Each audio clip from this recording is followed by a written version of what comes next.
Thank you for joining us for this edition of David's Question of the Week, presented by NM Fiber Network. As New Mexico's statewide middle mile backbone, we're committed to keeping you informed about the technologies, opportunities, and challenges shaping connectivity. Here's this week's question. So the digital divide is something like the end of the world. How's that for a grabber? What I mean by that is, people have been talking about the end of the world forever. It's like folks remember our great-great-grandparents talking about the end of the world is nigh, And the digital divide is almost like that, it feels like now. It's almost become like a buzzword of, my goodness, we've been bridging that digital divide forever, and we've been providing funding and access to get that digital divide bridged, for a long time. Why aren't we there yet? Unfortunately, I don't mean to be the bearer of bad news, but even with upwards of $42 billion that have been invested in BEAD and the millions that were invested in 𝗗𝗓'𝗶𝗃, that digital divide has yet to be bridged from a fiber standpoint. And it's important that I qualify that.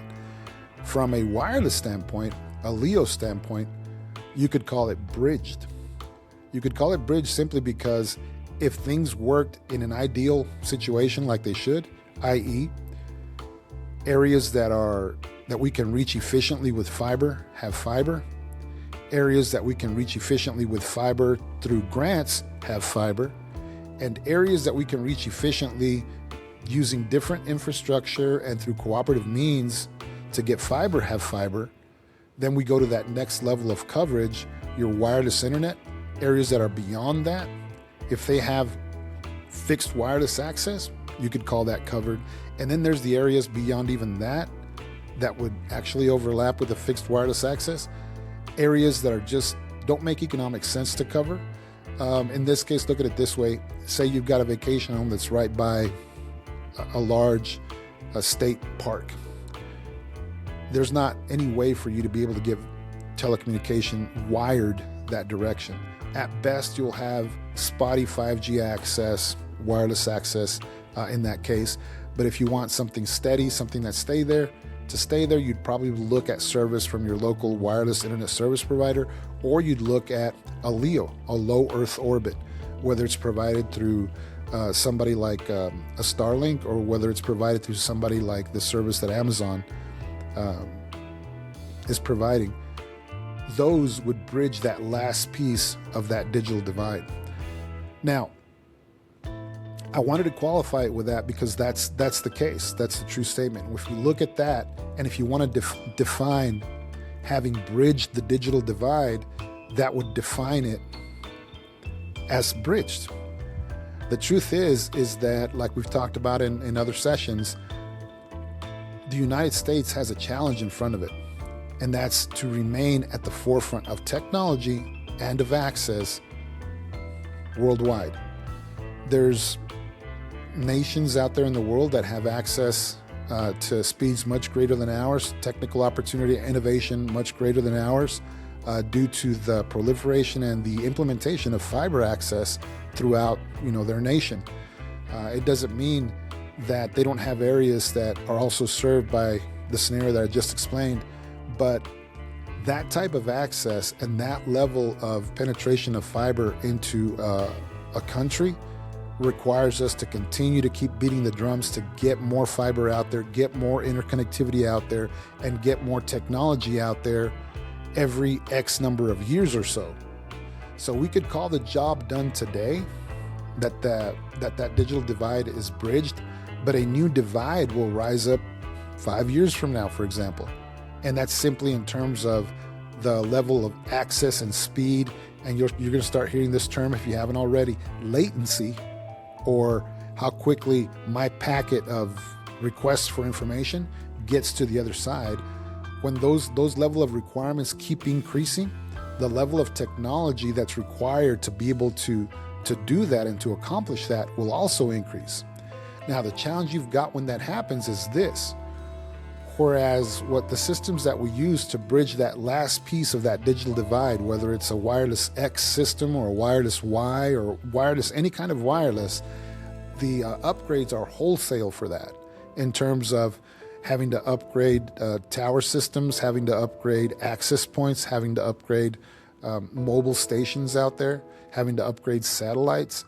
Those things cost a lot of money, but those are wholesale upgrades. And we're talking big picture now. There's a lot of different ways to do this, but from a big picture, from a layman standpoint like myself, those things cost a lot more money than just simply upgrading the electronics at the edge of your fiber network to the next generation.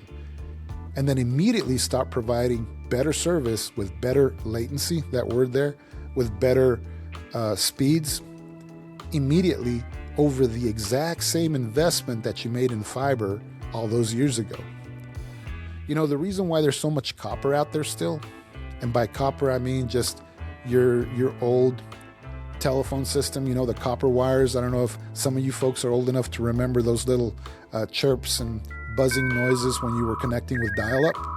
You know, that was over copper. That copper was put in place way decades before, but it remained in use and viable up till just recently. As a matter of fact, the new NPRMs that have been put out by the FCC is pushing for us to do all IP, to pretty much do away with this copper plant, because it is a drag on the existing system, having to upkeep this older investment that was made decades before, perhaps in some cases. So when you look at fiber, this is the new medium, the new way that we're going to continue to rebridge that digital divide that's going to keep coming back, if you followed my example that I gave you, in the future. 5 years from now, when the new digital divide, you know, rears its ugly head in terms of connectivity, latency requirements, anything like that, fiber will be well poised to simply be able to reuse the investment that was made today and go ahead and upgrade and catch up and exceed requirements tomorrow. And that's the biggest difference. So yes, the digital divide can be considered bridged because of the vast investments that this great nation has made with BEAD. But there's going to come a time, and we have to be wise about it and look ahead and realize that that's not a one-time investment forever unless it's in fiber. If it's in fiber, then the investment in the future is a lot less than what it needs to be if the majority of that investment was made in something else. But in regards to the digital divide, you can consider it quote-unquote bridged once BEAD is done.